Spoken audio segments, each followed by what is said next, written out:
Hey guys, so we have discussed the composition of dental composites as well as the types of tooth preparations for composites previously. So if you haven't watched them, the links are there in the description. Today we will discuss the types of composites. Before we start, please subscribe to the channel as it really helps my channel to grow further and reach more students. Also make sure to turn the notifications on. Thank you, and now let's begin. There are two general classifications that are used to categorize the resin-based composites. One is based on the size of the filler particles and another is based on the manipulation characteristics of the paste. In this video, we are going to talk about the classification according to the filler particle size.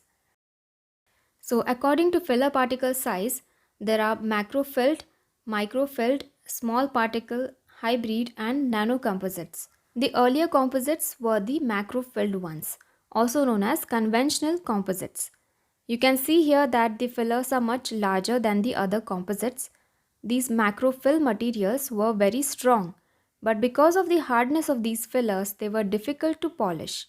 And this hardness also made them very abrasive to the opposing teeth and they were very opaque. So basically they had a lot of disadvantages, which is why the other composite materials were developed. Small particle composites have mean particle diameters between 0.1 and 10 microns. This range includes minifillers and midifillers. As the particle size is reduced, these composites are more polishable than the traditional macrofill composites. The amount of fillers in these composites is as high as or higher than those of the macrofilled composites. So we have about 77 to 88% filler volume. This filler volume provides a high degree of hardness and strength, but also brittleness. This type is suitable for use in anterior teeth because of its polishability, appearance and durability. Moving on to microfilled composites. In microfilled composites, the inorganic colloidal silica particles are embedded in resin filler particles. So you can see this is the collection of colloidal silica particles and the size of these particles is about 0.01 to 0.1 microns. So why are they embedded in a resin? Why can't we just use these small sized silica particles as such? The reason is because they are very small in size, so their surface area is increased. Surface area means the area that is exposed. The area of the outermost part of something is called as surface area. And this is a universal principle that as the particle size decreases, surface area of the particles increases. This one cube will have a smaller surface area when we compare it to the total surface area of these smaller cubes. This example should clear things up. So coming back to our silica particles. Now because these small particles have a very high surface area to volume ratio, they require a large amount of monomer to wet their large surface area. So there is a limit to the amount of filler that can be incorporated into the resin monomer. Why is there this limit? Because the fillers form bonds with the monomer molecules and inhibit their flow and in this way increase viscosity. Why is this a bad thing? You see, increased viscosity also means the material can get very thick and so it can become resistant to mixing and manipulation. So we will not be able to mold it easily and give it the shape we want to give. So this filler can only be added to the resin up to a relatively low volume fraction. Low filler volume will make these microfilled composites relatively weak because as we have discussed in the previous video regarding the functions of fillers, fillers increase the physical and mechanical properties. But here we cannot add more filler. So to enhance the properties of these materials, manufacturers incorporate what are called as pre-polymerized resin fillers in addition to the submicron sized fillers.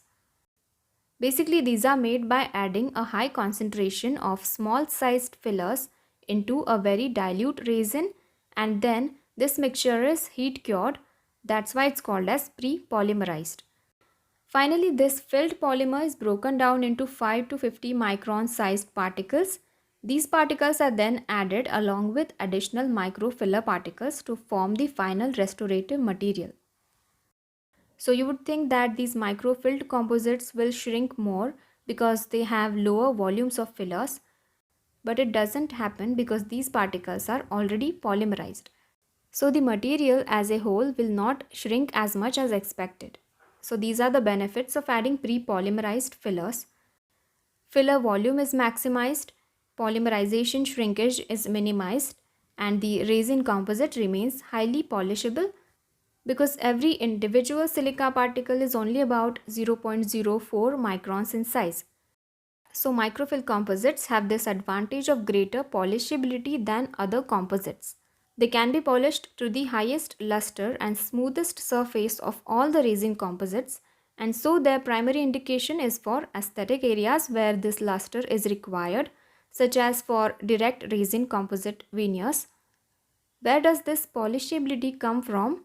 Now we know that this polishability comes from the small size of particles, but what is the reason behind this?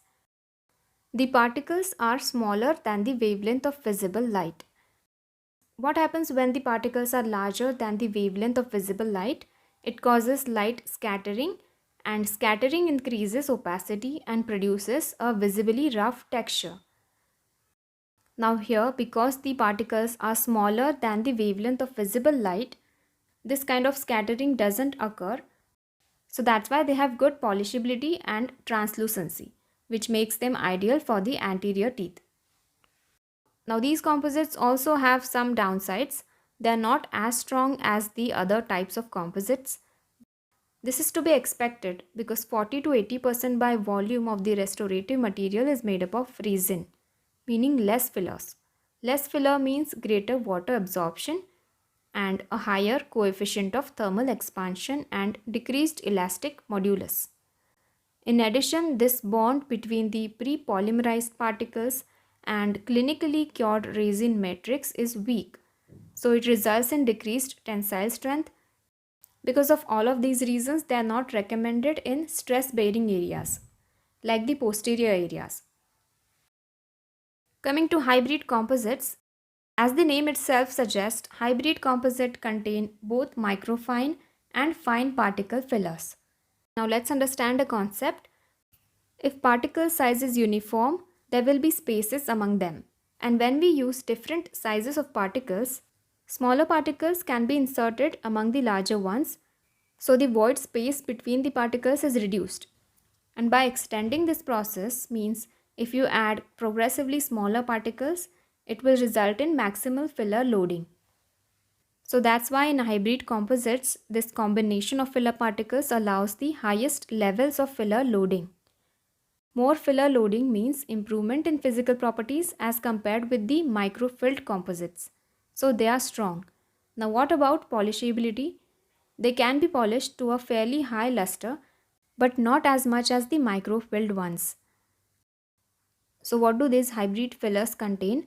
Most modern hybrid fillers consist of colloidal silica and ground particles of glasses containing heavy metals. The total filler content is approximately 75% to 80% by weight. As they have both of these properties, that is strength and aesthetics, they can be used for both anterior and posterior restorations. In the last decade, dental manufacturers have fabricated hybrid resin composites with an average particle size of less than 1 micron. Less than 1 micron means submicron. Because of this submicron size, these materials are called as microhybrids.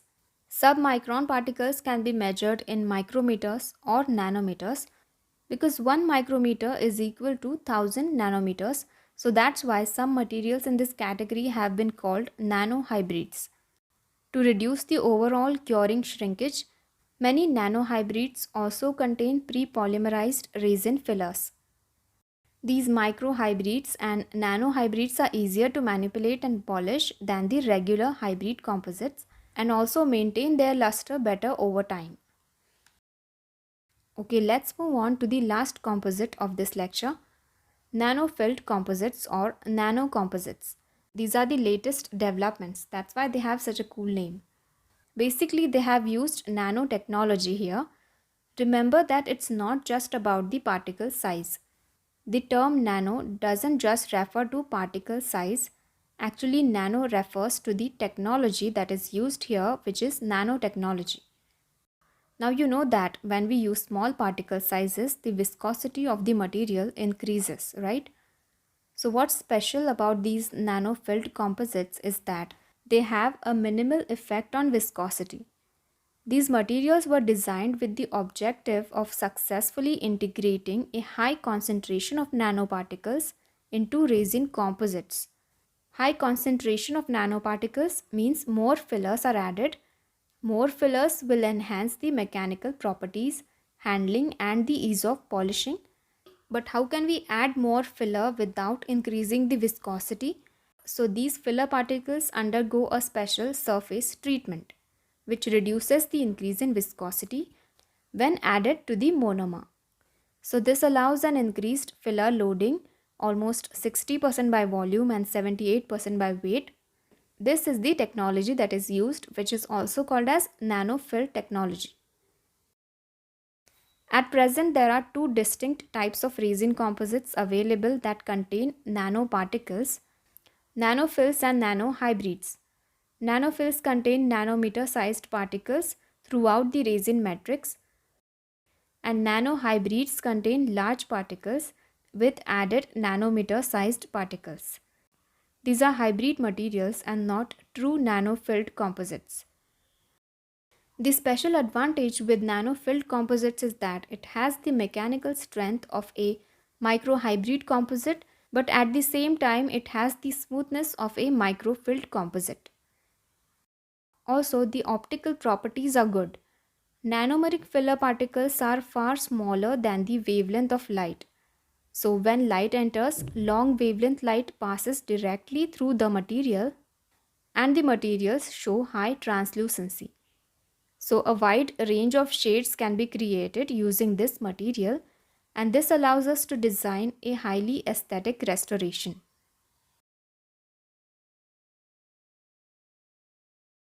So that's it for this video. Now there was a lot of physics involved in this video, so if you have any doubts, please ask in the comment section below. And if you liked this video, please share it with your friends. And I'll see you very soon. Bye.